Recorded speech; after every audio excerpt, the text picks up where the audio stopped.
Ahojte priatelia. Tak dnes máme ten stred týždňa, tú vytúženú stredu. Každý si predstavuje stredu podľa svojho.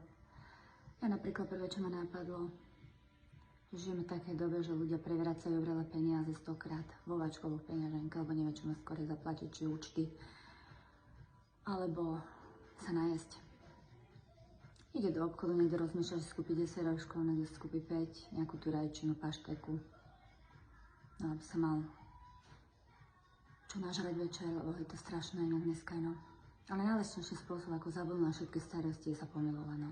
Fakt najjednoduchší, vlastný spôsob, ako všetko hodiť za hlavu, no. Tak preto je možno tá streda. Mali by ju dať schváliť ako ďalší zákon obšťastňovania v zlých.